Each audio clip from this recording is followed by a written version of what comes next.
हीरा की नौकरी गई, परंतु दत्त घराने से उसका संबंध बना रहा। उस घराने के समाचार के लिए वह हमेशा व्यस्त रहती थी। वहां के लोगों के से मिलने पर वह वहां का नाम करती और वह जान लेती कि सूर्यमुखी के प्रति नगेंद्र का भाव अब कैसा है। एक दिन एक झगड़ा खड़ा होने की संभावना हुई। देवेंद्र का हीरा का परिचय देने के समय मालती हीरा के घर अधिक आने लगी थी। एक दिन अकस्मात मालती ने आकर एकाएक खिड़की खोलकर किवाड़ ढकेल दिए। उसने देखा कि किवाड़ भीतर से बंद है। वह समझ गई कि अंदर कोई है। मालती ने हीरा से कुछ नहीं कहा, परंतु मन में सोचने लगी कि वह आदमी कौन है। सोचा शायद कोई भद्र पुरुष हो। इस बात का उसने मन में कोई स्थान नहीं दिया। उसके मन में संदेह हुआ कि शायद कुंद वहां हो। कुंद के गायब होने की बात मालती ने सुनी थी। अब उसने संदेह दूर करने के लिए शीघ्र ही उपाय किया। हीरा बाबू के घर से के एक हिरण का बच्चा लाई थी। वह वहां बंधा रहता था। एक दिन मालती उसे खिला रही थी और उसने हीरा के अनजान में उसका बंधन खोल दिया। हिरण का बच्चा छूटते ही भागा। हीरा उसे पकड़ने गई। हीरा दौड़ गई तो मालती व्यग्र भाव से उसे बुलाने लगी। हीरा, अरे ओ हीरा। हीरा के दूर जाने पर मालती सिर पकड़कर रो उठी। ए माँ, हीरा हीरा तुम्हें क्या हो गया? यह कहकर रोती हुई वह कुंद के दरवाजे पर आ गई। ओ कुंद, कुंद, शीघ्र बाहर आ, देखो हीरा को क्या हो गया। कुंद ने घबराकर दरवाजा खोल दिया। मालती उसे देखकर हंसी और भाग गई। कुंद ने दरवाजा बंद कर दिया। कहीं हीरा क्रुद्ध ना हो, इसलिए कुंद ने हीरा से कुछ नहीं कहा। मालती ने देवेंद्र को यह समाचार दिया। देवेंद्र ने स्थिर किया कि वह स्वयं हीरा के घर जाकर निर्णय करेंगे, इस पार या उस पार। परंतु उस दिन रात कुछ अधिक हो गई थी, इसलिए कुछ ना कर सके। दूसरे दिन जाने का उन्होंने विचार किया। कुंद अब पिंजरे की चिड़िया थी। सूर्यमुखी ने तो उसे घर से निकाल ही दिया था, किंतु उस लज्जा के स्रोत के साथ प्रेम का स्रोत भी आकर मिल गया था। परस्पर की चोट से प्रेम प्रवाह बह गया था। बड़ी नदी में छोटी नदी डूब गई थी। सूर्यमुखी का किया अपमान धीरे धीरे समाप्त होकर नगेंद्र ही अब उसके मन में था। धीरे धीरे कुंद पश्चाताप करने लगी कि मैं क्यों घर छोड़कर चली आई। दो बातें सुनने में मेरी क्या हानि थी। मैं नगेंद्र को देखती तो थी, अब तो एक बार भी उन्हें देख नहीं पाती। तब क्या मैं फिर लौटकर उस घर में जाऊं? यदि वह मुझे निकाल दे तो जाऊं, किंतु बाद में यदि कोई फिर निकाल दे तो? कुंदनंदिनी अपने मन ही मन सोचा करती। दत्त के घर लौट जाना ठीक है या नहीं, किंतु यह विचार अधिक करना ना पड़ा।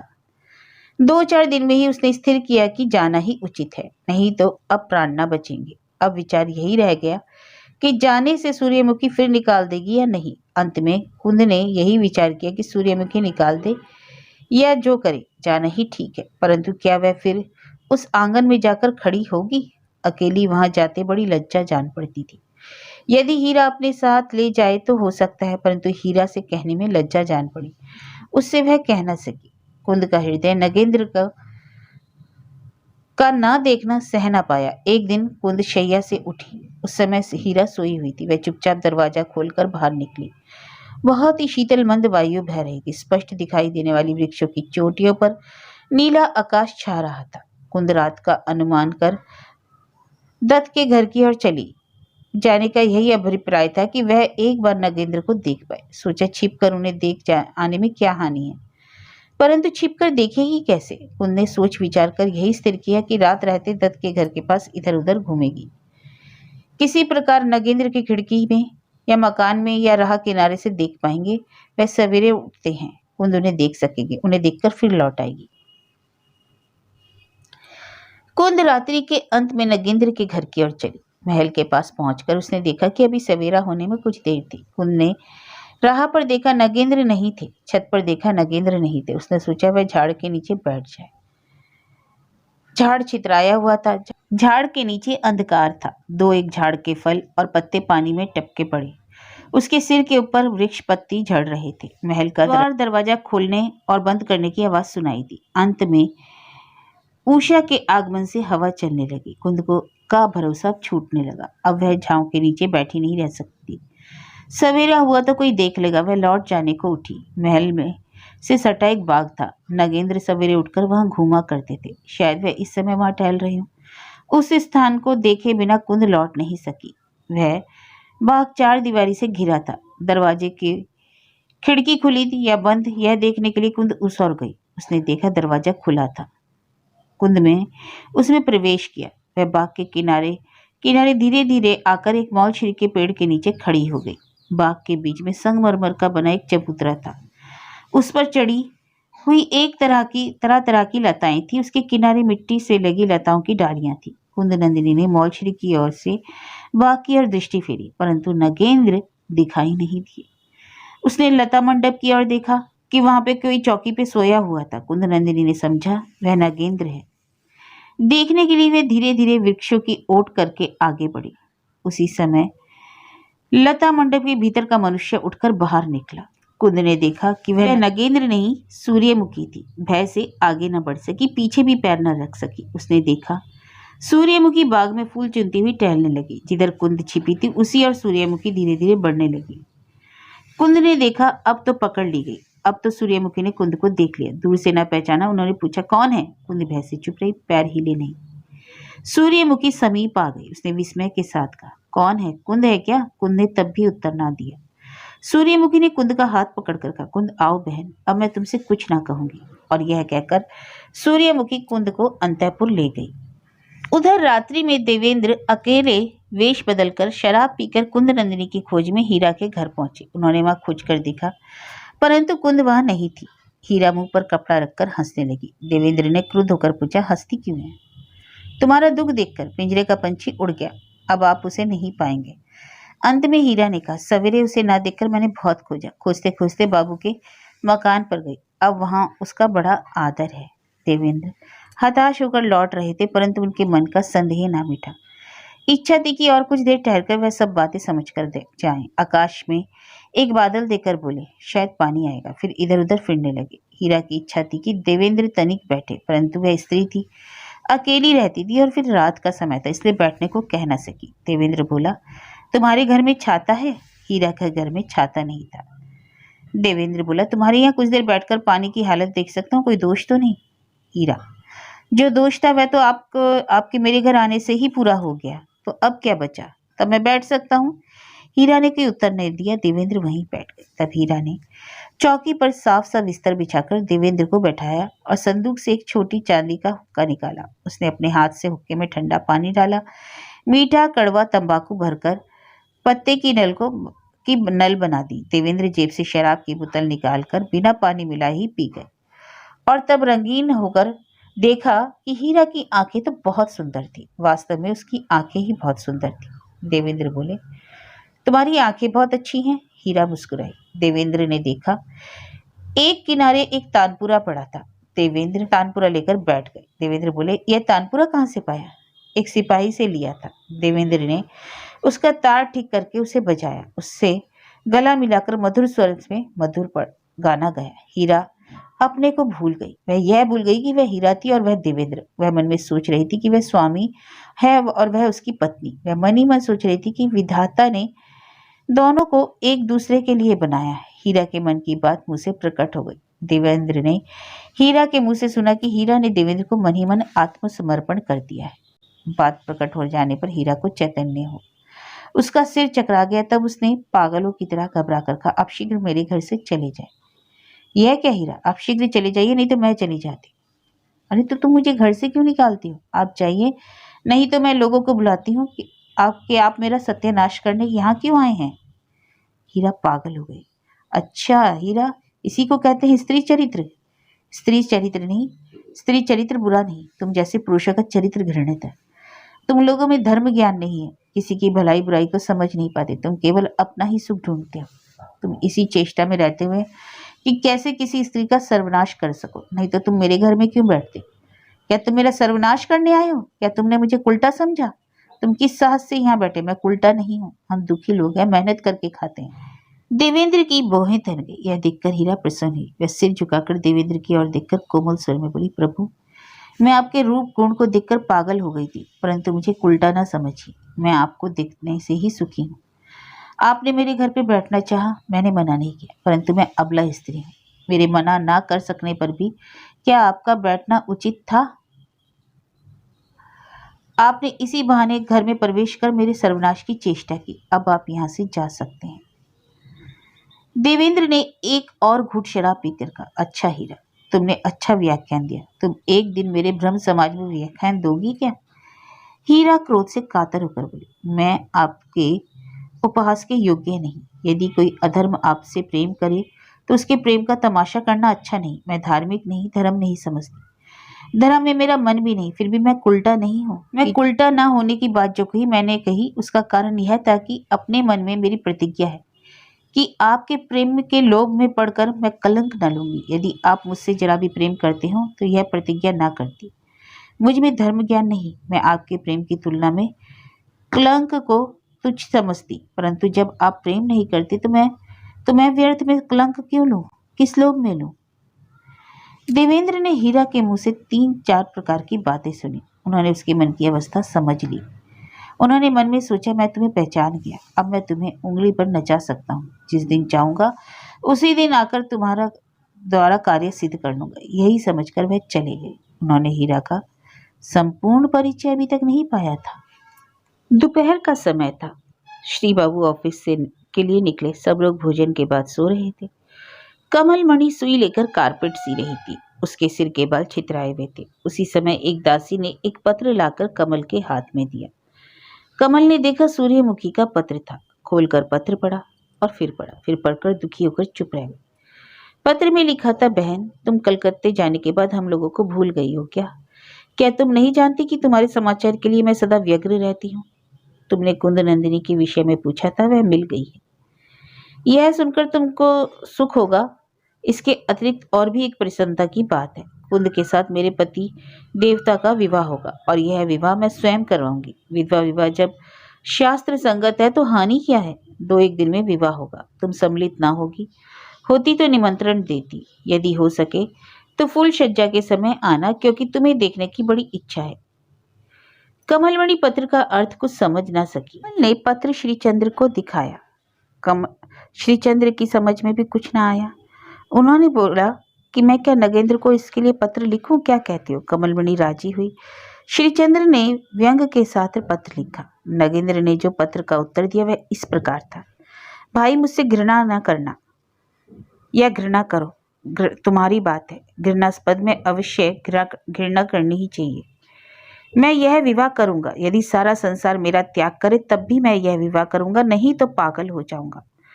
पागल होने में अधिक और कुछ शेष नहीं। यह बात कहने पर शायद और किसी बात कहने की आवश्यकता नहीं है। शायद तुम लोगों भी मुझे विवाह न करने की बात ना कहोगे। यदि कहो तो मैं तर्क करने को तैयार हूँ। कोई कहे कि विधवा विवाह हिंदू धर्म के विरुद्ध है तो मैं इसे विद्यासागर का प्रबंध पढ़ने को, जब उनके द्वारा शास्त्र संगत है तो फिर विधवा विवाह न्यायोचित है। अब तुम इसमें कोई आपत्ति न करना। अब तुम कहोगे कि 2 विवाह नीति विरुद्ध है, किंतु भारतवर्ष में यह अनहोनी बात बहुत पहले से होती आई है। अंतिम यही है कि अपनी स्नेहमयी पत्नी के लिए मैं सौंत का कांटा क्यों बोऊं? इसका उत्तर यह है कि सूर्यमुखी इस विवाह से दुखी नहीं।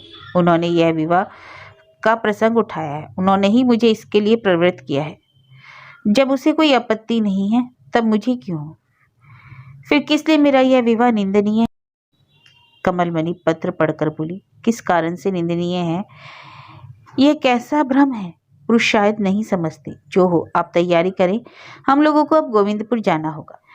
दोनों गोविंदपुर जाने की तैयारी करने लगे। दूसरे दिन सवेरे नाव से गोविंदपुर की यात्रा की और यथा समय वहां पहुंच गए। मकान में जाने से पूर्व ही दासियों से भेंट हुई। कितनी ही स्त्रियां कमलमणि को नाव से उतारने आई थी। उन्हें और उनके पति की व्यस्तता थी कि विवाह हो गया है या नहीं, परंतु दोनों में से किसी ने भी यह बात नहीं पूछी। यह लज्जा की बात थी, तो वे लोग कैसे किसी से बात पूछते? बहुत घबराहट के साथ कमलमणि ने अंतःपुर में प्रवेश किया। घर में प्रवेश कर उन्होंने पूछा, सूर्यमुखी कहाँ है? दासियों ने बता दिया कि सूर्यमुखी अपने शयन गृह में है। कमलमणि दौड़कर वहां गई। पहले उसने किसी को ना देखा। क्षण भर इधर उधर देखा तो वह एक खिड़की के पास सिर झुकाकर बैठी हुई थी। कमलमणि को उसका मुख दिखाई न दिया, परंतु पहचान गई कि यह सूर्यमुखी ही है। आवाज सुनकर सूर्यमुखी उसके पास आई। सूर्यमुखी को देखकर कमलमणि यह पूछ ही ना सकी कि विवाह हो गया या नहीं। सूर्यमुखी के कंधे की हड्डी निकल आई थी। देवदारों की तरह सूर्यमुखी का शरीर धनुष के समान झुक गया था। कमल जैसी आंखें धंस गई थी। चांद जैसा मुख लंबा पड़ गया था। कमलमणि समझ गई कि विवाह हो गया है। उसने पूछा, कब हुआ? कल। सूर्यमुखी ने कहा। उस समय वह दोनों औरतें बैठी चुपचाप रोने लगी। किसी ने कुछ नहीं कहा। सूर्यमुखी कमल की गोद में मुंह छिपाकर रोने लगी। कमल भी उसको गले से लगाकर जोर से रोने लगी। तीसरे पहर तक दोनों में बात नहीं हुई। सूर्यमुखी ने पूछा, तुम सुखी हुई? कौन कहता है? क्यों पूछती हो कि मैं सुखी हुई या नहीं? तब इस ज्वाला से क्या मन नहीं जलता? इस ज्वाला से मेरा जी जलता है या नहीं जलता, पर मैं उनके सुख में सुखी हूँ। अब सूर्यमुखी ने अपना रोना छोड़कर आंखें पोंछी और अपनी बात छोड़कर अन्य बात चलाई। सूर्यमुखी ने कमल के बेटे सतीश को प्यार किया। कमल के साथ सूर्यमुखी के बातें हुई। अधिक रात तक दोनों ना बातचीत की। अंत में सूर्यमुखी ने स्नेह के साथ कमल का आलिंगन कर सतीश को गोद में ले उसका मुख चूमा। विदा होते समय सूर्यमुखी की आंखों में फिर से आंसू बहे। उन्होंने सतीश को आशीर्वाद दिया, तुम अपने मामा की तरह गुणवान हो, इससे बड़ा आशीर्वाद मैं और नहीं जानती। सूर्यमुखी ने स्वाभाविक स्वर में बातें की, परंतु फिर भी उसका कंठ स्वर से कमलमणि चौंक पड़ी। वह बोली, भाभी तुम्हें क्या हो रहा है? कुछ भी तो नहीं कमल, मुझसे छिपाओ नहीं, मैं तुम्हारे ही लिए इस समय चलकर आई हूं। तुमसे छिपाने लायक मेरे पास कोई बात नहीं। कमलमणि विश्राम करने चली गई। सूर्यमुखी की एक ही बात छिपाने को थी, वह कमल सवेरे ही जान सकी। उसने सवेरे सूर्यमुखी के शयनगार में जाकर देखा कि सूर्यमुखी वह नहीं थी। शैया पर एक पत्र पड़ा था। पत्र देखते ही कमलमणि का सिर चकरा गया। पत्र बिना पढ़े ही वह समझ गई कि सूर्यमुखी चली गई। वह अपना सिर पर हाथ रखकर बैठ गई। कमलमणि ने पत्र खोलकर पढ़ा। पत्र कमल के ही नाम लिखा था। जिस दिन मैंने स्वामी के मुंह से यह सुना कि वह मुझसे अब सुखी नहीं है, वह कुंदनंदिनी के लिए पागल हो जाएंगे, प्राण त्यागेंगे, उसी दिन मैंने मन में संकल्प किया कि यदि कुंदनंदिनी को पाऊंगी तो उसे स्वयं मैं स्वामी का समर्पित कर उन्हें सुखी करूंगी। कुंदनंदिनी को उन्हें देकर यह घर छोड़ने का निश्चय भी उसी दिन कर लिया था। अब कुंदनंदिनी का पति देवता के सुपुर्द करके स्वयं मैं घर छोड़कर जा रही हूँ। कल विवाह होने के पश्चात रात्रि में ही घर छोड़ जाती, पर पति की जिस सुख कामना के लिए मैंने अपना वध किया था, उसे 2-1 दिन अपनी आंखों से देखकर जाने की इच्छा थी और तुम्हें भी देखकर जाना चाहती थी, इसलिए तुम्हें आने को लिखा था। मैं जानती थी कि तुम अवश्य आओगी और मेरी दोनों इच्छाएं पूर्ण हुई। मेरे प्राण पति सुखी हैं, तुमसे विदा ले चुकी, अब मैं जाती हूँ। तुम्हें यह पत्र मिलने तक मैं बहुत दूर चली जाऊंगी। तुमसे कहा नहीं इसलिए कि तुम मुझे जाने ना देती। अब तुमसे यही भिक्षा मांगती हूँ कि मेरी खोज ना करना। भरोसा नहीं कि फिर तुमसे भेंट होगी। कुंदनंदिनी के रहते मैं अब भिखारिन बनकर देश विदेश फिरूंगी, भिक्षा मांगकर जीवन व्यतीत करूंगी। मेरा सब गहना तिजोरी में रखा है, ताली तकिए के नीचे रखी है।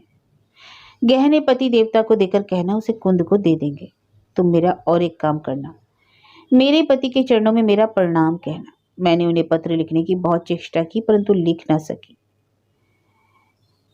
मैं उनसे क्या कहती, कुछ लिख ही ना सकी, कुछ समझ ही नहीं आए। तुम जो उचित समझो मेरा समाचार दे देना। उनसे कहना कि मैं उन पर क्रोध करके नहीं जा रही हूँ, मैंने उन पर कभी क्रोध किया ही नहीं। उनके ऊपर जो अचल भक्ति है वह अब भी है, और जब तक मिट्टी में ना मिलूंगी तब तक ही यह भक्ति बनी रहेगी। उनको मेरा प्रणाम देना। सूर्यमुखी की खोज के लिए आदमी भेजने की हलचल मच गई। नगेंद्र ने चारों तरफ आदमी दौड़ाए। दासियां पानी के घड़े फेंक फेंक कर दौड़ी। आदमी लोग गाड़ी लेकर इधर उधर दौड़े। गांव के लोग खेत और घाट पर खोजने खाजने लगे। ज्योतिष के घर, शिव मंदिर के दालान में, अन्य ऐसे ही स्थानों पर लोग बाग विचार करने लगे। श्री चंद्रकमल को भरोसा देने लगे कि वह कहाँ तक जाएगी। आध कोस चलकर कहीं बैठी होगी, अभी पता लग जाएगा। परंतु जब 3 घंटे बीत गए और सूर्यमुखी का कोई पता न चला, तो नगेंद्र स्वयं उनकी खोज में निकले। कुछ देर धूप में चलने पर उन्होंने मन में कहा, मैं यहाँ ढूंढता हूँ, परंतु हो सकता है सूर्यमुखी घर पहुंच गई हो। यह सोचकर वह लौट पड़े। घर आकर देखा सूर्यमुखी का कोई पता नहीं था। वह फिर बाहर निकले, परंतु फिर लौट आए। इसी तरह दिन बीत गया। श्री चंद्र ने जो कहा था वही सही निकला। सूर्यमुखी कभी पैदल घर से बाहर नहीं गई थी। मकान से आधा कोस दूर एक पुष्करणी के किनारे जाकर वह थककर लेट गई। एक रसोईदार ने पता लगाते लगाते वहां जाकर उन्हें देखा। उन्हें पहचान कर बोला, जी आप घर चलिए। सूर्यमुखी ने कोई उत्तर नहीं दिया। उसने फिर कहा, चलिए ना, सब लोग बहुत घबराए हुए हैं। तब सूर्यमुखी बोली, मुझे लौटाने वाला तू कौन है? वह डरा परंतु खड़ा रहा। सूर्यमुखी बोली, यदि तू यहाँ खड़ा रहेगा तो मैं पोखर में डूब मरूंगी। रसोईदार चल पड़ा। उसने नगेंद्र का समाचार दिया। नगेंद्र पालकी लेकर स्वयं वहां आए, परंतु सूर्यमुखी वहां ना मिली। समीप में खोज की परंतु कहीं पता न चला। सूर्यमुखी वहां से उठकर एक वन में चली गई थी। वहां एक बूढ़ी से उनकी भेंट हुई। वह लकड़ी बटोरने आई थी। उसने सुना था कि सूर्यमुखी मुखी का पता लगाने पर पुरस्कार मिलेगा, इसलिए वह भी खोज में थी। उसने सूर्यमुखी को देखकर पूछा, तुम कौन हो? मालकिन हो क्या? नहीं। हाँ हाँ, तुम ही मालकिन हो। तुम्हारी मालकिन कौन है? बाबू घराने की बहू जी। मेरे शरीर पे क्या सोना लदा है जो मैं बाबू के घर की बहू हूँ की? बूढ़ी ने सोचा, बात तो सही है। वह लकड़ी चुनती हुई दूसरे वन में निकल गई। पूरा दिन व्यतीत हो गया। रात को भी पता न चला। दूसरे दिन, तीसरे दिन कोई पता न चला। फिर भी खोज में कोई कमी न हुई। ढूंढने वाले सूर्यमुखी को पहचानते ही नहीं थे। श्री चंद्र ने कलकत्ते में जाकर ढूंढना आरंभ किया। कमलमणि गोविंदपुर में ही रहकर खोज कराने लगी। कुंद नंदिनी ने जिस सुख की अभिलाषा भी नहीं की थी, उसे वह सुख मिला। वह नगेंद्र की स्त्री हो गई। सूर्यमुखी चली गई तो उसके मन में पछतावा हुआ। उसने अपने मन में कहा, ऐसे कुसमय में सूर्यमुखी ने मेरी रक्षा की थी। वह रक्षा ना करती तो पता नहीं मैं कहाँ जाती। और आज वह मेरे लिए गृह त्याग करके चली गई। मैं सुखी न होकर मर जाती तो अच्छा था। तीसरे पहर नगेंद्र शैया पर लेटे थे। कुंद नंदिनी उनके सिरहाने बैठकर पंखा झल रही थी, पर दोनों चुप थे। संपूर्ण सुख होने का ऐसा तो नहीं होता। सूर्यमुखी के जाने के बाद इन लोगों को संपूर्ण सुख नहीं रहा। कुंद नंदिनी अपने मन में सोचती, क्या करूं जिससे मैं जैसी थी वैसी ही हो जाऊं। कुंद नंदिनी ने पूछा, क्या करने से हम जैसे थे फिर वैसे हो सकते हैं? नगेंद्र चिढ़कर बोले, जैसी थी वैसी हो जाओ? क्या मुझसे विवाह करने पर करके तुम पछता रही हो? कुंद नंदिनी ने व्यथित होकर कहा, तुमने विवाह करके मुझे सुखी किया, इसकी मुझे आशा भी नहीं थी। मैं यह नहीं कह रही हूँ कि मैं कह रही हूँ कि सूर्यमुखी कैसे आएंगी। इस बात को जबान पर ना लाओ। तुम्हारे मुंह से सूर्यमुखी का नाम सुनकर मेरे हृदय में जलन होती है। तुम्हारे ही कारण तो सूर्यमुखी मुझे त्याग कर गई है। कुंद नंदिनी यह जानती थी, परंतु नगेंद्र के ऐसा कहने पर कुंद व्यथित हुई। उसने सोचा कि यह उसका तिरस्कार है, उसका भाग्य ही खराब है। परंतु उसने कोई दोष नहीं किया। सूर्यमुखी ने ही तो विवाह कराया था। कुंद और कोई बात न कहकर पंखा झलती रही। कुंद नंदिनी को चुप देखकर नगेंद्र बोले, बोलती क्यों नहीं? क्या नाराज हो गई? नहीं। केवल नहीं कहकर चुप हो गई? क्या तुम अब मुझसे प्रेम नहीं करती? करती क्यों नहीं? करती क्यों नहीं? यह तो बच्चों को बहलाने जैसी बात है। कुंद, शायद तुम मुझसे कभी प्रेम ही नहीं करती थी, पर मैं तो हमेशा से आपको प्रेम करती आई हूँ। नगेंद्र भी ना समझ सके कि वह क्या कह रही थी। सूर्यमुखी के प्रेम से कुंद नंदिनी के प्रेम में कोई कमी नहीं थी, परंतु कुंद बातें करना नहीं जानती थी। तब फिर क्या बोले? नगेंद्र उसे नहीं समझे। वह बोले, सूर्यमुखी मुझसे प्रेम करती थी। अब कुंद नंदिनी रोना ना रोक सकी। वह उठकर बाहर चली गई। वहां ऐसा कोई नहीं था जिसके सामने रोए। कमलमणि के पास कुंद नहीं गई। वह अपने को इस विवाह की अपराधिनी समझकर लज्जा से उसके सामने मुंह नहीं दिखा सकी, परंतु आज पीड़ा बहुत थी। वह कमलमणि के सामने कुछ कहने की इच्छा कर उसके पास गई। कमलमणि पहले देखकर अप्रसन्न हुई, परंतु पास आते देखकर विस्मित हुई। कुछ कहा नहीं। कुंद उसके पास बैठकर रोने लगी। कमलमणि ने फिर भी कुछ नहीं कहा, पूछा भी नहीं कुछ। कुंद नंदिनी स्वयं ही चुप हो गई। कमलमणि मुझे कुछ काम है कहकर वहां से उठकर चली गई।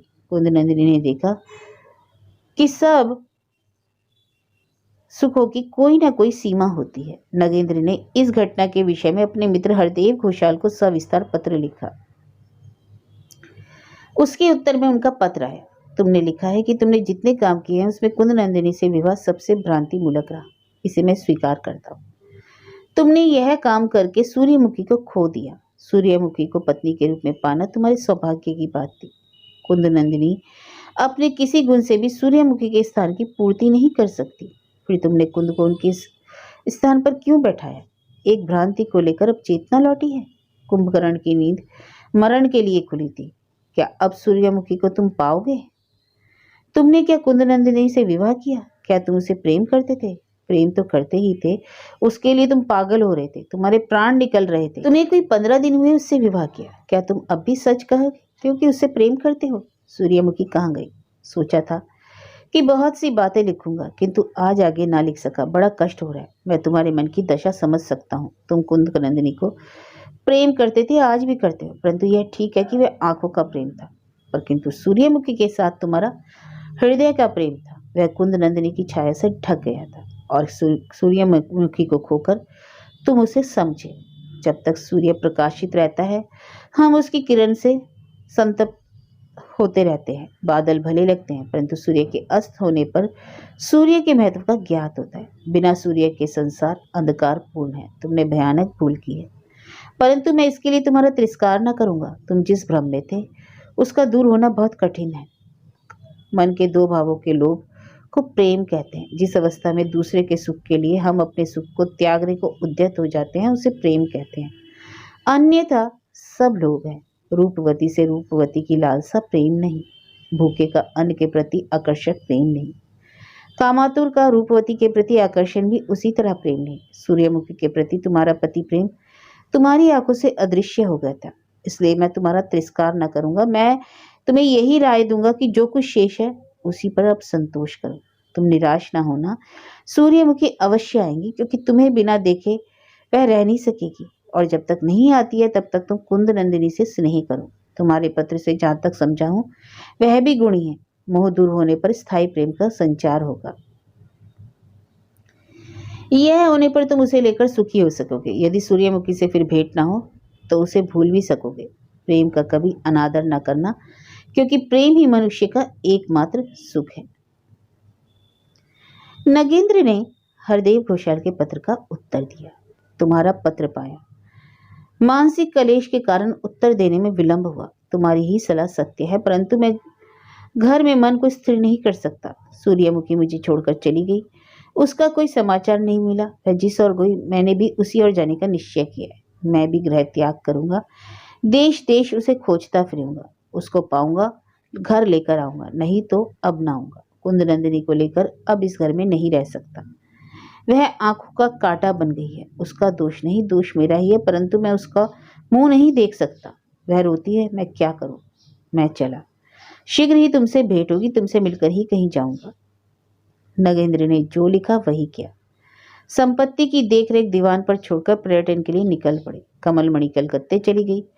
कुंद नंदिनी अकेली दत्त भवन में रह गई। हीरा दासी उसकी सेवा में नियुक्त हुई। दत्त घराने में अंधकार छा गया। यह मायापुरी सूर्यमुखी और नगेंद्र के चले जाने से अब अंधकार पूर्ण हो गई। कुंद नंदिनी नगेंद्र के चले जाने पर अकेले उस विस्तृत पुरी में बिना आश्रय के पड़ी रह गई और नगेंद्र सूर्यमुखी के खोज में देश देश घूमने लगे। यही सब सोचते हुए पालकी पर सवार होकर नगेंद्र चल पड़े। पालकी का दरवाजा खुला था।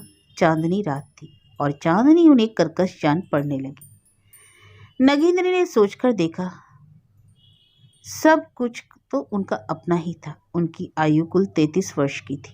इसी में उन्होंने सब कुछ, जिन चीज़ों से मनुष्य सुखी होता है, खो दिया। विधाता ने जिस परिमाण में यह सब उन्हें दिया और उतने ही परिमाण में शायद और किसी को नहीं दिया। धन, ऐश्वर्य, संपत्ति, मान, यह सब उनके पास था। बुद्धि ना होने से उससे सुख नहीं मिला। उसमें भी विधाता ने कृपणता नहीं की थी। शिक्षा भी माता पिता ने दी थी। रूप, बल, स्वास्थ्य, प्रणयशीलता, सभी कुछ तो उन्हें प्राप्त हुआ। इंद्रिय दमन कर सकते तो सूर्यमुखी क्यों मरती। मैंने सूर्यमुखी का वध किया, मुझसे अधिक पापी कौन है। क्या सूर्यमुखी केवल मेरी स्त्री नहीं थी, सूर्यमुखी मेरी सब कुछ थी। संबंध में स्त्री सौहार्द, भाई आदर में बहन, कुटुंबनी, स्नेह में माता, भक्ति में क्या, प्रमोद में शिक्षक, सभी कुछ तो सूर्यमुखी थी। मरी आंखों का तारा, हृदय का रक्त, शरीर का जीवन, सभी कुछ वह थी। एकाएक उन्हें याद आया कि वह आराम से पालकी पर सवार होकर जा रहे हैं और सूर्यमुखी पैदल चलकर बीमार हुई। नगेंद्र उसी समय पालकी से उतरकर पैदल चलने लगे। कहार खाली पालकी लेकर पीछे पीछे चले। वह सवेरे जिस नगर में पहुंचे वहां पालकी छोड़कर कहारों को विदा कर दिया। बाकी रास्ता उन्होंने पैदल ही समाप्त किया। उन्होंने मन में सोचा कि मैं अपने जीवन को सूर्यमुखी के वध के प्रायश्चित में उत्सर्ग कर दूंगा। कैसा प्रायश्चित। सूर्यमुखी घर छोड़कर जिन सुखों से वंचित हुई, मैं उन सब का त्याग करूंगा। ऐश्वर्य, संपदा, दास दासी, बंधु बांधव से कोई मतलब ना रखूंगा। सूर्यमुखी ने गृह त्याग के समय जिन कलेशों को भोगा, मैं उसी कलेश को भोगूंगा। जिस दिन गोविंदपुर से यात्रा करूंगा उस दिन पैदल चलूंगा। जहां जहां अनाथ स्त्रियों को देखूंगा उनका उपकार करूंगा। जो रुपए मैंने अपने खर्च के लिए रखे हैं उन रुपयों से अपने प्राण मात्र को धारण कर स्त्रियों की सेवा में खर्च करूंगा। जिस संपत्ति का हक त्याग कर सतीश को देगा, उसका भी आधा हिस्सा मेरे जीवन भर सतीश सहायताहीन स्त्रियों की सहायता के लिए खर्च करेगा। यह भी दान पत्र में लिख दूंगा। प्रायश्चित, इस पाप का ही यह प्रायश्चित होगा। श्री चंद्र ने पूछा, सूर्यमुखी का कोई समाचार मिला? वह स्वर्ग में है। श्री चंद्र चुप रहे। नगेंद्र भी चुपचाप सिर झुकाए रहे। फिर बोले, तुम स्वर्ग को नहीं मानते? मैं जानता हूँ। श्री चंद्र जानते थे कि पहले नगेंद्र स्वर्ग को नहीं मानते थे। समझ गए कि अब मानते हैं। बोले, मानते हैं। स्वर्ग प्रेम और वासना की सृष्टि है, परंतु सूर्यमुखी कहीं नहीं है। यह बात सही नहीं है। सूर्यमुखी स्वर्ग में है, इस विचार में भी सुख है। दोनों चुपचाप बैठे रहे। श्री चंद्र जानते थे कि वह समय धैर्य बंधाने का नहीं है। पराई बात विष के समान जान पड़ेगी। यह समझकर श्री चंद्र ने नगेंद्र के लिए शैया आदि का प्रबंध किया। भोजन के लिए पूछने का साहस न हुआ। सोचा यह भार कमल पर रहेगा। कमल ने सुना कि सूर्यमुखी नहीं रही तो वह जड़ हो गई। सतीश को अकेला छोड़ उस रात कमलमणि बाहर आ गई। कमलमणि के बाल खोले रोती देखकर दासी ने सतीश चंद्र को संभाल लिया। श्री चंद्र लाचार होकर अपनी बुद्धि पर निर्भर कुछ खाना लेकर नगेंद्र के सामने आए। नगेंद्र बोले, इसकी आवश्यकता नहीं, तुम बैठो। तुम्हारे लिए अनेक बातें हैं, वही कहने आया हूँ। नगेंद्र ने रामकृष्ण वैद्य से जो सुना था वह सब श्री चंद्र से कहा। फिर भविष्य के संबंध में जो कल्पना की थी वह सब बतलाया। ब्रह्मचारी के साथ राह में तुम्हारी भेंट नहीं हुई? आश्चर्य है, वह कलकत्ते से तुम्हारी खोज में मधुपुर गए हैं। तुमने ब्रह्मचारी का पता कैसे पाया? वह बहुत ही महान पुरुष हैं। तुम्हारे पत्र का उत्तर ना पाकर वह गोविंदपुर गए। गोविंदपुर में तुम्हें नहीं पाया। उन्हें पता चला कि काशी में तुम्हारा पता मिलेगा। काशी जाकर उन्होंने सुना कि मेरे यहाँ तुम्हारा पता मिलेगा। तब वह मेरे पास आए। वह परसों मेरे पास आए थे। मैंने उन्हें तुम्हारा पत्र दिखाया तो वह मधुपुर गए हैं। कल रात रानीगंज में तुमसे भेंट होने की संभावना थी। मैं कल रानीगंज में नहीं था। उन्होंने सूर्यमुखी की बात तुमसे कही। यह सब कल बतलाऊंगा। तुम समझते हो कि सुनने से मेरा कलेश बढ़ेगा? यह कलेश अब बढ़ने वाला नहीं, तुम कहो। तब श्री चंद्र ने ब्रह्मचारी के कहने के अनुसार उनसे सूर्यमुखी का रास्ते में मिलना, बीमारी का हाल और चिकित्सा तथा अपेक्षाकृत निरोग होने का हाल सुनाया। बहुत कुछ छोड़कर उन्होंने यह भी बताया कि सूर्यमुखी ने कितना दुख उठाया। यह सुनकर नगेंद्र घर से निकले। श्री चंद्र साथ साथ चले। श्री चंद्र को साथ आते देख नगेंद्र क्रोध हुए। उन्होंने मना किया। नगेंद्र रात के 2 प्रहर तक पागलों की तरह इधर उधर घूमते रहे। इच्छा थी कि उस भीड़ में अपने को भुला देंगे। तब फिर नगेंद्र श्री चंद्र के घर लौट आए। श्री चंद्र फिर उनके पास बैठे। नगेंद्र ने कहा, और भी बातें हैं। वह कहाँ गई थी और क्या था? ब्रह्मचारी ने अवश्य उनसे सुना होगा। ब्रह्मचारी ने तुमसे कुछ और क्या कहा? क्या आज इन बातों की आवश्यकता? आज थके हुए थोड़ा विश्राम करो। नगेंद्र ने भुआई चढ़ाकर करके स्वर में कहा, कहो। श्री चंद्र ने देखा नगेंद्र पागल जैसे हो गए। बिजली भरे मेघ की तरह उनका मुख काला हो रहा था। डरकर श्री चंद्र ने कहा, कहता हूँ। यह सुनकर नगेंद्र का मुख प्रसन्न हुआ। श्री चंद्र ने संक्षेप में कहा, गोविंदपुर से सूर्यमुखी सड़क चलकर उस ओर पैदल आई थी। नित्य कितना रास्ता चलती थी? 1.5 कोस। वह तो 1 पैसा भी मकान से लेकर नहीं गई थी। उतने दिन कैसे बीते? किसी दिन उपवास में, किसी दिन भिक्षा में। यह कहकर श्री चंद्र ने नगेंद्र को डांटा। वह अपने हाथ में अपना मुंह लेकर रोते रहे। मरने से सूर्यमुखी को पा जाओगे? यह कहकर नगेंद्र का हाथ अपने हाथ में ले लिया। कहो, तुम स्थिर होकर सुनोगे तो मैं आगे कुछ ना कहूंगा। श्री चंद्र की बात नगेंद्र के कानों तक नहीं पहुंची। उनकी चेतना लुप्त हो गई थी। नगेंद्र आंखें मूंदकर सूर्यमुखी के रूप का ध्यान करते रहे। वह देख रहे थे कि सूर्यमुखी राजरानी होकर बैठी हुई है। श्री चंद्र ने फिर कहना आरंभ किया। सूर्यमुखी ने अधिक दिन तक कष्ट नहीं पाया। एक धनाढ्य ब्राह्मण सपरिवार काशी जा रहा था। एक दिन नदी किनारे सूर्यमुखी वृक्ष के नीचे सो रही थी। ब्राह्मण वहीं रसोई बनाने को रुक गए। उनकी गृहिणी के साथ सूर्यमुखी की बातें हुई। उन्हें देखकर सूर्यमुखी ब्राह्मण बहुत प्रसन्न हुए। उन्होंने सूर्यमुखी को काशी ले जाने के लिए राजी भी कर लिया। उस ब्राह्मण का नाम क्या है? उसका मकान कहाँ है? नगेंद्र ने फिर उत्तप्त होकर पूछा। ब्राह्मण के परिवार के साथ सूर्यमुखी वहां तक गई। कलकत्ता तक नाव में, कलकत्ता से रानीगंज तक रेल में, रानीगंज से बुलंदशहर ट्रेन से गई। यहाँ तक उन्हें चलने का कष्ट नहीं हुआ। उसके बाद क्या ब्राह्मण ने उन्हें विदा कर दिया? सूर्यमुखी ने स्वयं विदा ले ली। फिर वह काशी नहीं गई। कितने दिन तुम्हें बिना देखे रहती। तुम्हें देखने की इच्छा से वह फिर पैदल लौटी। बात कहते कहते श्रीचंद्र की आंखों में आंसू आ गए। उन्होंने नगेंद्र के मुंह की ओर देखा। श्रीचंद्र की आंखों के आंसुओं से नगेंद्र का विशेष उपकार हुआ। वह श्रीचंद्र को गले लगाकर उनके कंधे पर सिर रखकर खूब रोए। वहां जाकर अब तक रोए नहीं थे। उनका रुका हुआ शोक बह गया। नगेंद्र श्रीचंद्र के कंधे पर मुंह रखकर बालकों की भांति रोते रहे। उससे उनकी तकलीफ कुछ कम हो गई। नगेंद्र के कुछ शांत होने पर श्रीचंद्र ने फिर कहा, इन सब बातों की आवश्यकता नहीं है, और कहोगे भी क्या? बाकी जो हुआ वह तो आंखों से देख ही आया हूं। वहीं से तो अकेली पैदल मधुपुर गई। रास्ता चलने के श्रम, अनाहार, धूप, वृष्टि में निराश्रय और मन में अनेक कलेशों से सूर्यमुखी रोगग्रस्त होकर मरने के लिए राह में पड़ी थी।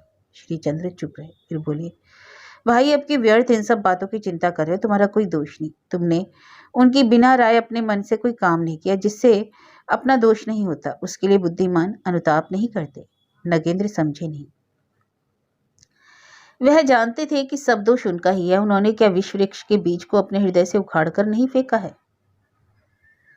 देवेंद्र को चौकीदारी से भगवाकर हीरा मन ही मन खूब हंसी थी, परंतु उसके बाद उसे बहुत पश्चाताप हुआ। हीरा मन में सोचने लगी, मैंने उन्हें अपमानित करके उचित नहीं किया। उन्होंने मुझ पर ना जाने कितना क्रोध किया होगा। देवेंद्र भी हीरा को दंड देने का प्रपंच रच रहे थे। उन्होंने मालती द्वारा हीरा को बुलवाया। हीरा वहां चली गई। देवेंद्र ने तनिक भी क्रोध प्रकट नहीं किया और बीती घटना का जिक्र तक न किया। उसके साथ मीठी मीठी बातें करते रहे। देवेंद्र हीरा के लिए मकड़ी जैसा जाला बुनने लगे और लोभीन हीरा सहज ही उस जाले में फंस गई। वह देवेंद्र पर मुग्ध हो उठी। उसने सोचा यही प्रणय है। हीरा की सारी चतुराई मिट्टी में मिल गई। देवेंद्र ने सब बातें छोड़कर तानपुरा उठाया और गाना प्रारंभ किया। देवेंद्र ने ऐसी मधुमय तान छेड़ी कि हीरा मंत्रमुग्ध होकर मोहित हो गई। उसका हृदय और मन प्रेम में डूब गए। उसकी दृष्टि में देवेंद्र संसार में सबसे सुंदर और आदरणीय जान पड़े। हीरा की आंखों से आंसू निकल पड़े। देवेंद्र ने तानपुरा एक और रख दिया और बड़े आदर से हीरा के आंसू पहुंच दिए। हीरा रोमांचित हो उठी। देवेंद्र ने सरस बातचीत आरंभ की। हीरा ने मन में कहा, क्या यही स्वर्ग का सुख है? हीरा ने पहले कभी ऐसी बातें नहीं सुनी थी। यदि हीरा विशुद्ध हृदय होती तो समझती कि यह नरक था, पाप था। देवेंद्र प्रेम वर्णन में बहुत चतुर थे। उनके मुंह से प्रेम की महिमा सुनकर हीरा उन्हें देवतुल्य समझ स्वयं सिर से पैर तक प्रेम रस में डूब गई। देवेंद्र ने फिर संगीत उठाया। हीरा भी उनके साथ अपनी कल कंठ ध्वनि को मिलाने लगी। देवेंद्र ने हीरा से गाने को कहा। हीरा ने संगीत आरंभ किया। हीरा के गले से ऊंची आवाज निकली। हीरा ने मुग्ध होकर प्रेम राग गाया। फिर दोनों पाप विलास के वशीभूत होकर एक दूसरे से अपना प्रेम प्रकट किया। हीरा देवेंद्र के अंक में जाकर हंसते हंसते प्रेम की स्वीकृति देकर अनायास ही उनसे विमुख हो गई। परंतु जब जान पड़ा कि देवेंद्र प्रणयशील नहीं है तो फिर उसकी प्रवृत्ति उधर हो गई। इसी अप्रवृत्ति के कारण विष वृक्ष में उसके भोग का फल उत्पन्न हुआ। हीरा अवसर पाकर वहां से भाग आए। धर्म की बड़े कष्ट से रक्षा की जाती है और वह तनिक से असावधानी से नष्ट हो जाता है। हीरा की भी यही दशा हुई। जिस धन के लोभ में हीरा ने यह महारत्न बेचा वह कानी कौड़ी देवेंद्र के प्रेम बाढ़ की पानी की तरह था। हीरा उसमें बह गई। मनुष्य बहुत दिन के संचित धन को पुत्र के विवाह या अन्य उत्सव में एक दिन के सुख के लिए नष्ट कर डालता है, वैसे ही हीरा इतने दिन बड़े यत्न से धर्म की रक्षा कर एक दिन के सुख के लिए उसे नष्ट कर जीवन भर पछतावे की राह पर जा खड़ी हुई। हीरा ने देवेंद्र द्वारा परित्यक्त होने पर पहले तो हृदय में बहुत व्यथा पाई, परंतु केवल परित्यक्तता ही नहीं, देवेंद्र द्वारा ऐसे अपमानित की गई कि वह असहनीय हो उठा। जब भेंट में अंतिम दिन हीरा ने देवेंद्र के पैरों पर लेटकर कहा, दासी का परित्याग न करना, तब देवेंद्र ने उससे कहा, मैंने केवल कुंद नंदिनी के लोभ में तुम्हारा इतना सम्मान किया था। यदि कुंद के साथ भेंट करो तुमसे मेरी बातचीत रहेगी, वरना नहीं। तुम जैसी गर्विता हो वैसा ही मैंने तुम्हें प्रतिफल दिया। तुम इस कलंक की टोकरी को सिर पर रखकर अपने घर जाओ। हीरा की आंखों में अंधकार छा गया। जब उसका मस्तक ठीक हुआ तो देवेंद्र के सामने खड़ी होकर बोही टेढ़ी कर आंखें लाल कर सैकड़ों मुंह देवेंद्र का तिरस्कार करने लगी। मुंह की तेजी पापिष्ठा स्त्रियों जैसा करना जानती है, वैसे ही उसने किया। देवेंद्र का भी धैर्य छूटा। उन्होंने हीरा को लात मारकर प्रमोद उद्यान से बाहर निकाल दिया। हीरा पापिष्ठा थी और देवेंद्र पापिष्ठ। इस प्रकार इन दोनों का प्रेम पूर्ण हुआ। हीरा लात खाकर घर नहीं गई। गोविंदपुर के एक डोम चिकित्सा करता था। चिकित्सा या दवा वह कुछ नहीं जानता, केवल विष की गोलियों की सहायता से लोगों का प्राण संहार करता था। हीरा ने उस रात उसके घर जाकर उसे आवाज देकर चुपके से कहा, एक सियार नित्य मेरी रसोई खा जाता है, मैं उसे बिना मारे नहीं रह सकती। सोचा भात में विष मिलाकर रख दो, वह आज रसोई खाने आए तो विष खाकर मर जाए। तुम्हारे पास विष है? क्योंकि मुझे ऐसा विष दो जिससे तुरंत मर जाए। डोम ने हीरा की बातों पर विश्वास न किया। वह बोला, मेरे पास सब कुछ है, परंतु मैं उसे बेच नहीं सकता क्योंकि मुझे पुलिस पकड़ लेगी। अरे तुम कोई चिंता ना करो, या कोई जानने न पाएगा। मैं इष्ट देव और गंगा की शपथ खाकर कहती हूँ, मुझे ऐसा जहर दो जिनसे सियार मर जाए, मैं तुम्हें 50 रुपए दूंगी। चंडाल समझ गया कि वह किसी का प्राण लेगी, परंतु 50 रुपए का लोभ वह स्वर्ण न कर सका। विष देने को तैयार हो गया। हीरा ने घर से रुपए लाकर दिए। उसने घातक हलाहिल हीरा को दे दिया। हीरा ने कहा, देखना यह किसी से कहना मत, इससे क्या होगे तो हम दोनों पकड़े जाएंगे। हीरा अपने घर चली गई। घर जाकर विष की पुड़िया हाथ में लेकर पहले वह बहुत रोई, फिर उसने आंख मूंद कर कहा, मैं किस दोष पर विष खाकर मरूं? जिसने मुझे मारा है उसे ना मारकर मैं मरूं। मैं जहर नहीं खाऊंगी। जिसने मेरी यह दशा की वह इसे खाएगा, या उसकी प्रेमिका कुंद नंदिनी। उनमें से एक दो को मारकर बाद में मरना होगा तो मरूंगी। हीरा विचित्र पागलों जैसी हंसने लगी। गोविंदपुर के दत्त घराने का 6 मंजिला मकान नगेंद्र और सूर्यमुखी के बिना अंधकार पूर्ण हो गया था। कचहरी के घर में कारिंदा और अंतःपुर में अकेली कुंद नंदिनी ही बैठती थी। कोने कोने में मकड़ियों के जाले पुर गए थे। हर कोठरी में धूल भरी थी। कार्निस पर कबूतरों की पीठ पड़ी थी। बाग में सूखे पत्तों के ढेर थे। पुष्करणी में काई जम गई थी। सूर्यमुखी की पाली हुई चिड़ियों को प्रायः बिल्ली खा गई थी और बत्तखों को सियार खा गए थे। गौओं की हड्डियां निकल आई थी। नगेंद्र के कुत्ते दिन भर बंधे रहते थे। बाग में माली के ना रहने पर जो गुलाब की दशा होती है, वैसे ही घर में कुंद नंदिनी की थी। जैसे चारों ओर 4-5 आदमी खाते पीते थे, वैसे ही कुंद भी खाती थी। यदि कोई उसे गृहिणी समझकर कोई बात कहता तो कुंद नंदिनी कहती, उपहास ना कर। दीवान जी कोई बात पूछवा बैठते तो भय से कुंद की छाती धड़कने लगती थी। कुंद दीवान जी से बहुत डरती थी और इसका कारण यह था कि नगेंद्र कुंद को पत्र नहीं लिखते थे। इसलिए नगेंद्र दीवान जी का जो पत्र लिखते थे उसे कुंद उन्हीं को मंगाकर पढ़ती थी और पढ़कर लौटा देती थी, और यही पढ़ना उसके लिए पर्याप्त था। दीवान जी का नाम सुनकर वह भयभीत हो जाती थी। हीरा ने ये सब बातें जान ली थी। वह पत्र वापस ना मांगते थे, वे उसकी नकल करके पढ़ने को भेजते थे। सूर्यमुखी ने यंत्रणा पाई, परंतु क्या कुंद ने यंत्रणा नहीं पाई? सूर्यमुखी पति से प्रेम करती थी तो क्या कुंद नहीं करती थी? उसके हृदय में भी तो अपरिमित प्रेम था। विवाह से पहले कुंद नगेंद्र को चाहती थी। उसने किसी से नहीं कहा, कोई जान भी ना पाया। उसने नगेंद्र को पाने की कोई इच्छा भी नहीं की थी और उसकी आशा भी नहीं थी। वह अपनी निराशा को स्वयं ही सहती रही। उसे बिना मांगे आकाश का चांद पकड़ा दिया गया, और फिर किस दोष से नगेंद्र ने उसे ठुकराया? कुछ दिन तक इसी बात पर वह रोती रही। कितने कुसमय में नगेंद्र ने कुंद से विवाह किया था। जहरीले वृक्ष की छाया में जो बैठता वही मरता है। इसी तरह विवाह की छाया ने जिसे छू दिया वही मारा गया। कुंद सोच रही थी कि मेरे कारण सूर्यमुखी की यह दशा हुई। सूर्यमुखी ने मेरी रक्षा की, मुझे अपने बहन की तरह रखा, और मैंने उसे राह की भिखारिन बना दिया। मेरे जैसी अभागिन और कौन है? मैं क्यों ना मरी, और अब भी क्यों नहीं मरती? फिर सोचती, अभी ना मरूंगी, वह आ जाएं, उन्हें एक बार देखकर मरूंगी। क्या वह अब ना आएंगे? कुंद को सूर्यमुखी की मृत्यु का समाचार नहीं मिला था, इसलिए वह सोचती थी कि अभी मरकर क्या करूंगी। जब सूर्यमुखी लौट आएंगी तभी मरूंगी। मैं उनकी राह का कांटा ना बनूंगी। उधर नगेंद्र ने कलकत्ते का आवश्यक कार्य समाप्त किया। दान पत्र लिखा गया। उस पर ब्रह्मचारी और अनाथ ब्राह्मण के पुरस्कार की विशेष विधि भी शेष रही।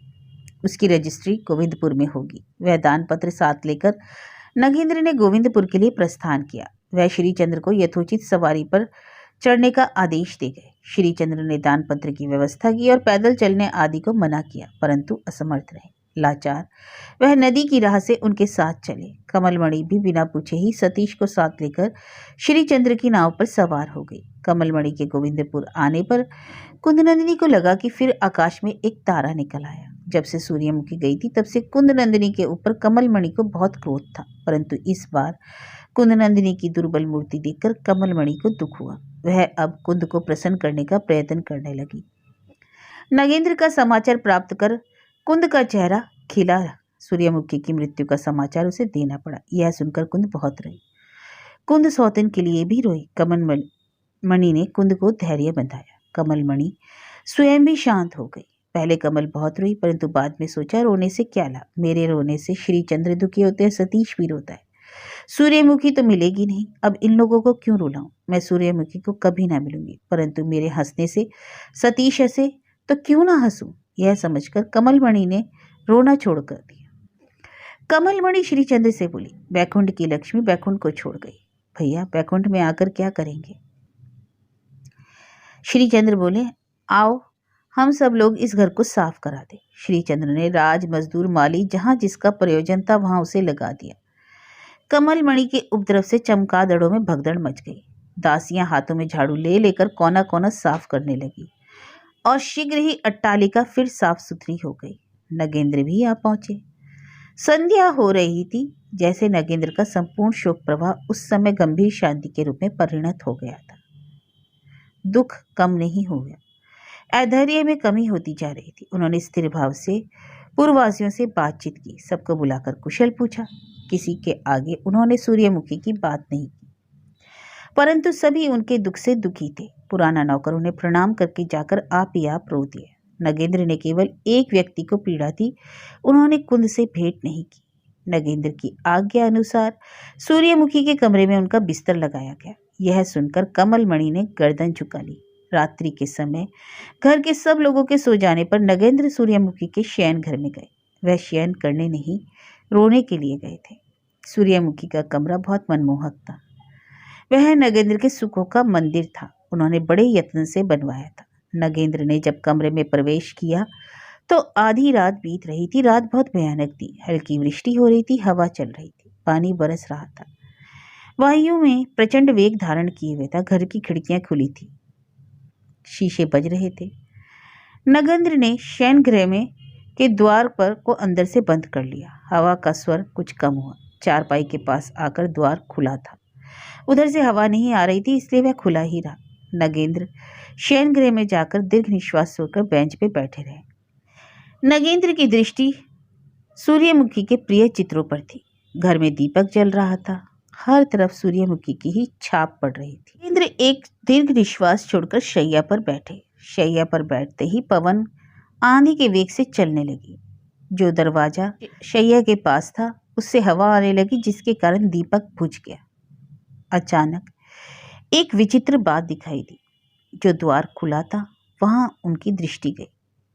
उन्होंने देखा कि एक छाया मूर्ति वहां पर खड़ी थी। नगेंद्र ने जब पहचाना कि यह छाया सूर्यमुखी की है, नगेंद्र एकदम स्तब्ध हो गए और अचेत होकर गिर पड़े। सवेरे जब उन्हें होश आया तो बाहर प्रकाश फैल रहा था। घर में भी प्रकाश आ रहा था। नगेंद्र ने देखा वह रमणी उठी और द्वार की ओर चली। नगेंद्र ने देखा वह कुंदनंदिनी नहीं थी। नगेंद्र ने कुछ देर तक देखा। वह स्त्री उनके पैरों पर गिरकर कातर वाणी में बोली, देव तुम्हारे पैरों पड़ती हूँ, मुझसे बात करो नहीं तो मैं मर जाऊंगी। वह स्त्री उनके समीप आकर बैठ गई। उन्होंने आंखें मूंद ली। जब आंख खोलकर के देखा कि वह और कोई नहीं सूर्यमुखी है तो उन्हें अपने ऊपर यकीन नहीं हुआ। उन्होंने पूछा, क्या मैं सचमुच देख रहा हूँ? सूर्यमुखी जीवित है? क्या मैं इतना भाग्यवान हूँ? मैं पागल हो जाऊंगा। रमणी ने कहा, नहीं, उठो देव, मैं जीवित हूँ, मैं बच गई। सूर्यमुखी ने नगेंद्र को बताया कि मैं मरी नहीं थी। कविराज ने मेरे मरने की बात गलत कही। मैं जब सचेत हुई तो तुम्हें देखने के लिए मैं आतुर हो उठी थी। मैं ब्रह्मचारी को साथ लेकर गोविंदपुर आई। यहाँ आकर सुना कि तुम यहाँ नहीं थे। ब्रह्मचारी ने मुझे यहाँ से 3 कोस दूर एक ब्राह्मण के घर अपनी कन्या बनाकर रखा। फिर वह तुम्हारी खोज में गए। उन्होंने पहले कलकत्ते जाकर श्रीचंद्र से भेंट की।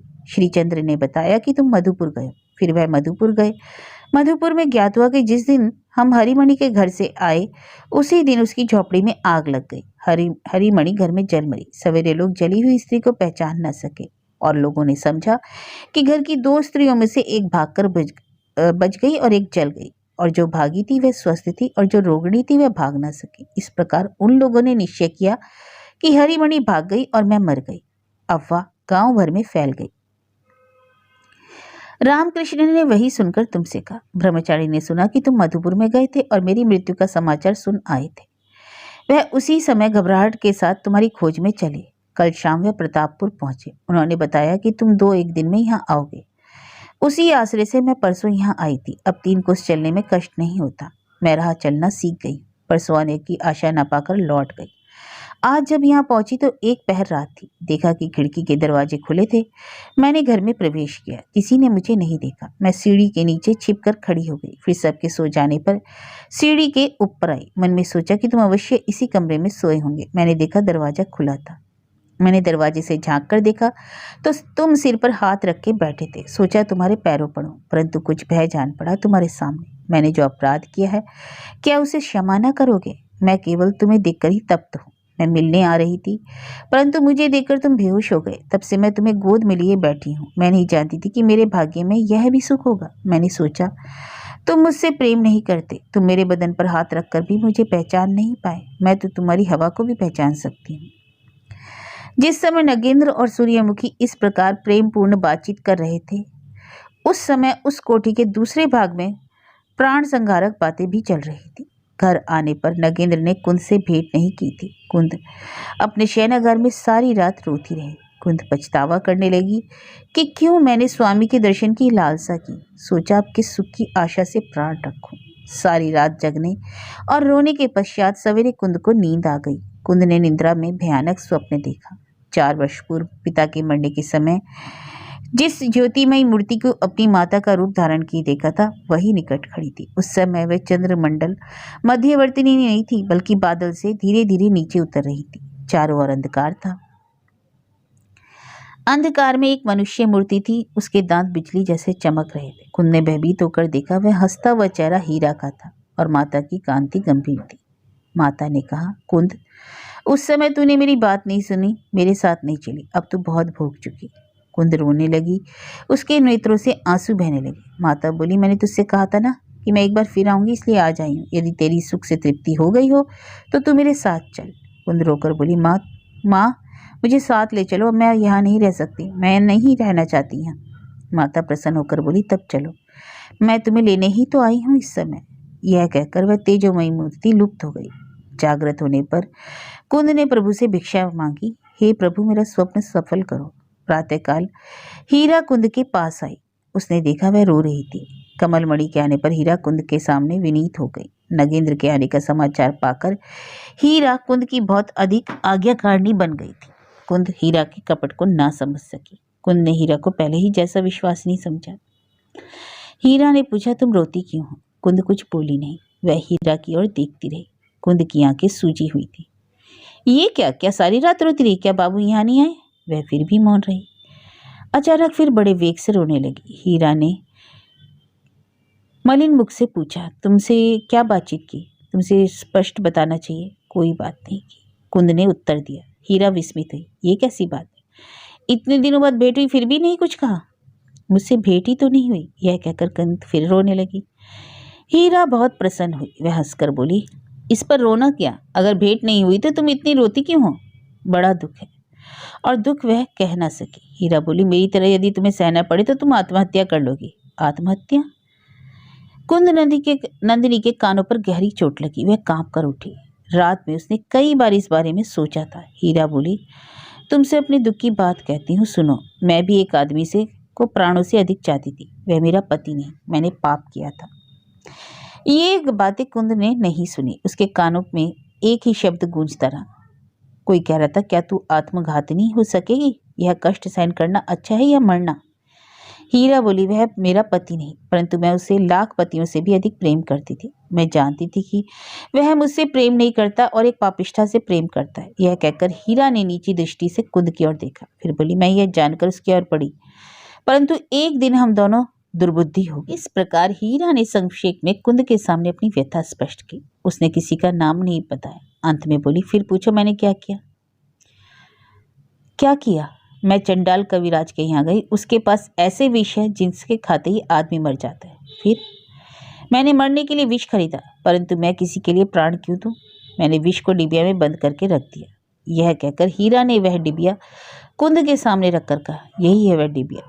कुंद डिबिया को देखने लगी। नगेंद्र के महल में मंगलजनक शंख की ध्वनि हुई। कुंद नंदिनी ने उसी समय डिबिया से विष की पुड़ियां निकाली। हीरा ने जाकर शंख ध्वनि का कारण देखा।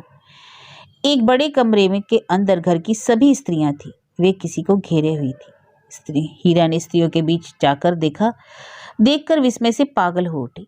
उसने देखा कि सूर्यमुखी वहां पर बैठी थी।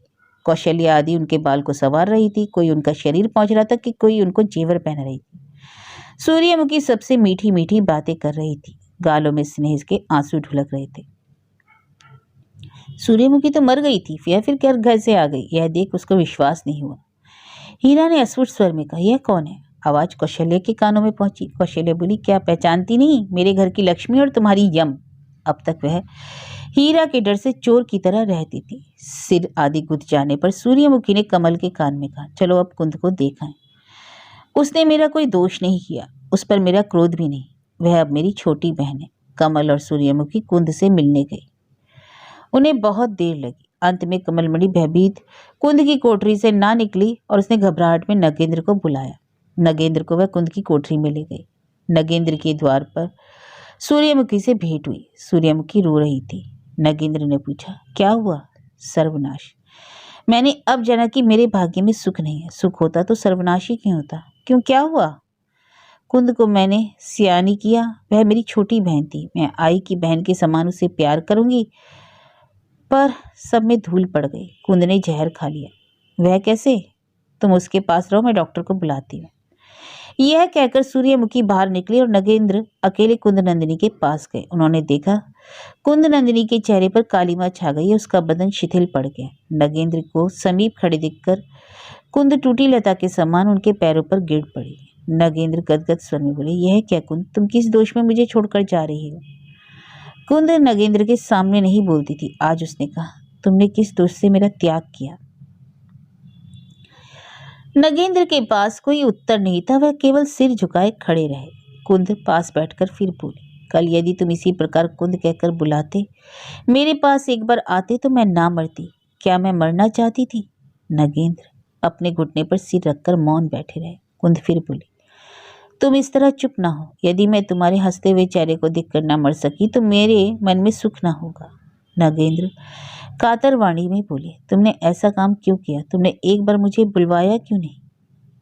कुंद दिव्य हंसी हंसकर बोली, ऐसा ना सोचना। मैंने जो कुछ कहा वह मन के आवेग से कहा। तुम्हारे आने के पूर्व ही मैंने स्थिर कर लिया था कि तुम्हें देखकर मरूंगी। यदि दीदी कभी लौट कर आई तो मैं तुम्हें उनको सौंप कर मरूंगी। अब उनके सुख की राह में कांटा बनकर ना रहूंगी। मेरे मरने का ही निश्चय किया था, फिर भी तुम्हें देखकर मेरे मरने की इच्छा नहीं होती। नगेंद्र कोई उत्तर ना दे सके। आज वह कुंद के सामने निरुत्तर थे। कुंद एक क्षण चुप रही। उसकी बात करने की शक्ति लुप्त हो रही थी। मृत्यु ने उस पर अधिकार कर लिया था। नगेंद्र कुंद के चेहरे पर स्नेह की प्रसन्नता देख रहे थे। उसके मुंह पर जो हंसी उस समय दिखाई दे रही थी वह नगेंद्र के हृदय में समा रही थी। कुंद कुछ देर बाद बोली, मैं तुम्हें देवता समझती थी। साहस के साथ कभी मुंह खोलकर बात नहीं की।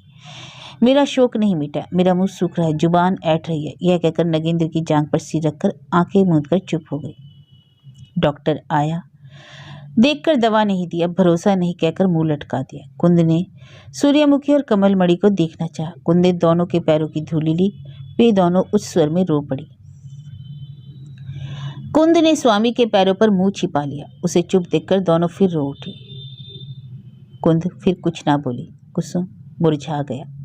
सूर्यमुखी सौत की ओर देखकर बोली, भाग्यवती, तुम्हारे जैसा भाग्य मेरा भी हो। मैं भी इस प्रकार स्वामी के चरणों पर माथा रखकर प्राण त्यागूं। यह कहकर सूर्यमुखी रोते हुए पति के हाथ पकड़कर दूसरी जगह ले गई।